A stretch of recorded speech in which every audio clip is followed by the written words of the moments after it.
Bagong lahat, luma muna. Ang NBA Finals ngayon base sa mga preview at write-ups parang nangyari nung West Semifinals. Nang Game 1 ng Nuggets at OKC, lamang na ang Thunder noon ng 12 points, 8 minutes mark ng 4th. Until nakahabol yung Denver at na-buzzer beater ni Aaron Gordon dahil sa kabadong free throws ni Holmgren. Sa Game 1 ng Finals, no-show si Holmgren, mukhang kabado pa rin, nagkaroon ng comeback ang Pacers, 7 minutes mark. Buzzer beater din halos kay Haliburton. Sa Game 2 din ng West Finals, agad naman nag-response noon ang Thunder. Tinambakan nila yung Denver Nuggets. Katulad lang din ang ginawa nila sa Game 2 versus Pacers. Double-digit lead na noon ang OKC kahit pa nakakaskor ang Indiana, hindi na mahabol. Biglang nawala din yung kaba ni Holmgren. Siya lang pala talaga ang kailangan sa Thunder. Sa Game 3 ng West Semis, nanalo doon ang Nuggets sa overtime at merong isang stats doon na nagpahirap din kay SGA. Ito yung aabangan or pipiliting gawin ni Coach Rick Carlisle sa Game 3 naman ng series nila versus Thunder. Si Shai Gilgeous-Alexander ang unang player sa history na merong 72 points sa unang dalawang finals game niya. Nalagpasan niya si Allen Iverson. Sa finals din, nag-a-average si SGA ng 36 points, 5 rebounds, 5 assists, 49% sa field at 40% sa 3-point area. Siya lang din ang tanging player na nakalagpas ng 20 plus points per game ngayong finals. 11 times na yung nagkaroon si SGA ng 30 plus points na mayroong 5 plus assists sa postseason. Dalawang players pa lang nakakagawa nun dati, si Jordan at si LeBron. So tatlo na sila ngayon. Si Piolo Pascal Siakam naman may average na 17 points, 8 rebounds, 3 assists, 38% sa field at 33% sa 3-point area. Siya ang leading scorer ng Indiana. Kapag si Pascal Siakam nakascore ng nasa 23.5 points sa Game 3, nasa times 3. Sa kabila naman si Jalen Williams, meron siyang 18 points, 4 rebounds at 5 assists per game. So based sa mga website, kapag si Jalen Williams nakascore ng 23.5 sa Game 3, times 2.9. Kapag nakascore siya ng 25.5, nasa times 3.41 dahil merong stats dun. Ang main plan ni Coach Rick Carlisle sa game is slow down si SGA, pababain yung scoring niya dahil base nga sa kanya, hindi pa nga nagsisimula yung Game 3, papalipad pa lang yung Thunder papuntang Indiana, automatic meron ng 34 points agad siya. Ganong kalupit si SGA kung paano i-describe ni Coach Rick Carlisle. Kapag naman si SGA umiscore ng below 20 points ngayong playoffs, meron siyang 1-2 record. Yung 1-win record na yon versus Memphis. Hindi pa nga naglaro nun sa Game 1 sa last quarter itong si SGA. Yung dalawang talo naman niya versus Nuggets at Minnesota.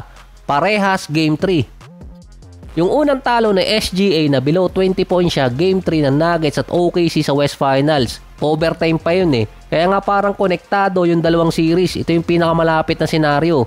Ang ginawa ng Denver noon sa Game 3 na eventually inadjust din naman ng OKC sa Game 4, gumamit ng zone noon ang Nuggets.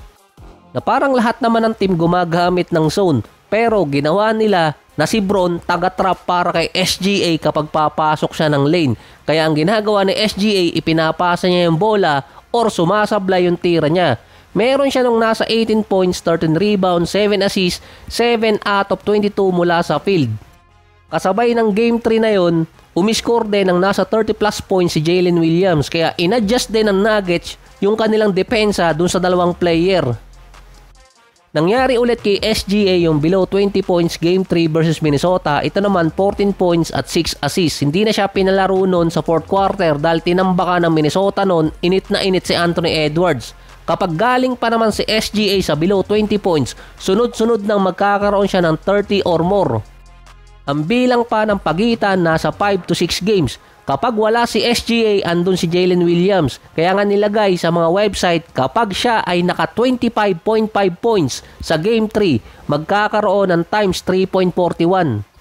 Dahil ang average ni Williams kapag Game 3 sa playoffs ngayon, nasa 24 points per game. Dominante pa rin ang Thunder yung series kahit pa 1-1 yung kartada. Ang Pacers sa dalawang games, merong 109 points, 45 rebounds, 25 assists, 5 steals at 6 blocks per game. Samantalang yung Thunder, 116 points, 41 rebounds, 19 assists, 12 steals, 6 blocks per game, 43% sa field at 37% sa 3-point area. Based naman kay Haliburton, nahihirapan talaga siya sa depensa ng OKC. Meron siyang epic moment pero wala siyang great game.